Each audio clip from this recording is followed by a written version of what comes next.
Inilah Melaka yang sangat hebat. Jadi digambarkan oleh Portugis. Kotanya sangat kuat. Kotanya bukan kayu tapi batu. Tetapi sayang, orang ini bernama Tun Silana. Tun Silana menulis sejarah yang palsu. Dia menulis sejarah Melayu. Dia mengatakan orang Melayu berperang dengan lembing dan keris. Ini ialah pembelot yang bersama dengan Portugis.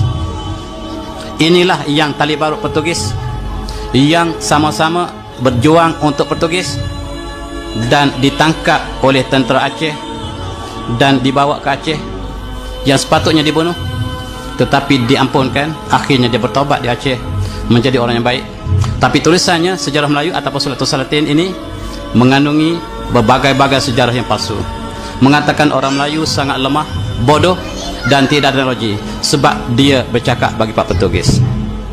Dan sayang, buku ini diisytiharkan sebagai karya agung Melayu oleh UNESCO, dan itulah sebab mereka tidak akan pilih karya ini sekiranya karya ini tidak berpihak pada mereka. Lihat oleh Melaka. Kalau kapal yang dipamerkan di tepi Sungai Melaka itu kapal siapa? Kapal Portugis. Itulah pengkhianat sentiasa berada dulu, kini dan selama-lamanya.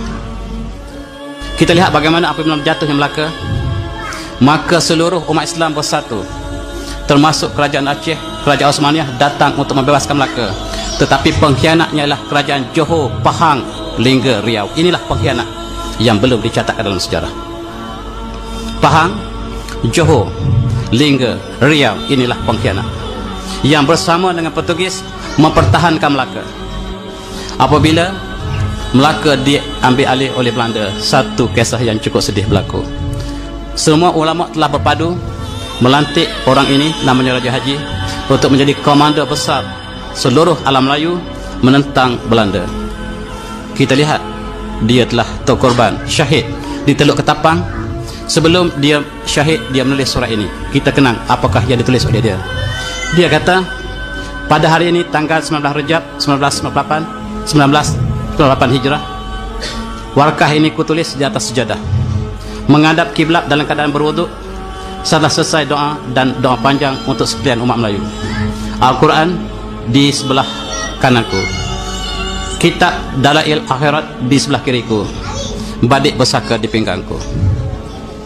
Sungguh demikian, aku amat menyadari bahawa terdapat di kalangan armada perang Melayu yang aku satukan, dan PP ini terdapat golongan Melayu yang menjadi musuh dalam selimut, berwajah Melayu, berhati Belanda.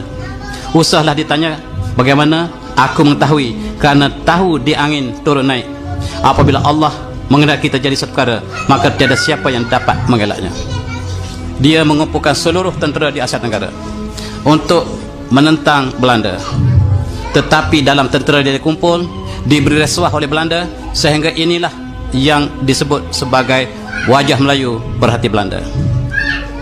Apabila Inggris datang ke sini, berwajah Melayu berhati Inggris.